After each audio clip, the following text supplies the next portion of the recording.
بعدما استفادت من نفس الامتيازات، الجزائر توظف إعلامها لتضليل الرأي العام، لكنها وقعت في المحظور. الكاف يتخذ القرار ويعلنه رسميا للمغرب. لمعرفة المزيد ابقى معنا للآخر. متابعينا الكرام، أهلا بالجميع على قناة المهاجر. مرحبا بكم إخوان والأخوات المتابعين والمتابعات الكرام.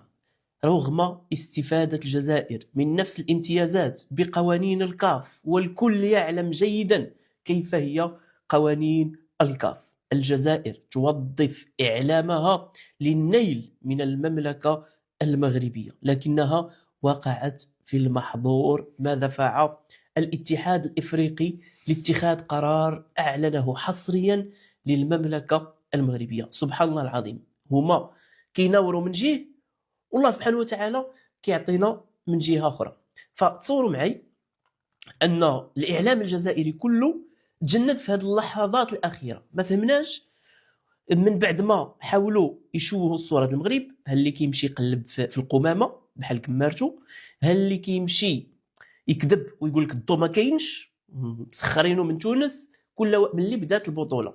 لكن الله سبحانه وتعالى فضحهم وخرجوا اعتذروا امام العالم. غير هذه وتكفيهم. ولكن الاكثر من ذلك هو انهم وقعوا في المحظور، هو انهم طاحوا في المحظور. واللي كيدعي انه خبير في كرة القدم طاح في زلة كبيرة جدا. وهذا الشيء هذا غادي يخلي الكاف يتخذ واحد القرار مهم للغاية. قبل ما نشوفوا القرار خليونا نشوفوا هذه التدوينة ديال احد الابواق ديال نظام الكبرانات اللي دائما حاضنه، وغادي نشوفوا التدوينه هذه وغادي نناقشوها كما يجب. علاش؟ لان عيب وعار على واحد يعني كيشتغل في قناه رياضيه، معلق رياضي، كيحسب راسو محلل رياضي وكيجهل القوانين ديال الكاف، كيجهل ابسط القوانين ديال الكاف ويخرج للتضليل. عيني عينك، الا كان كيجهل القوانين مشكله، والا كان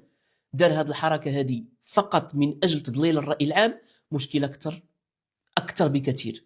فهنا كنسالوا القناه اللي مخدماه، كنسالوها المستوى ديال الاعلاميين اللي كيخدموا معاكم.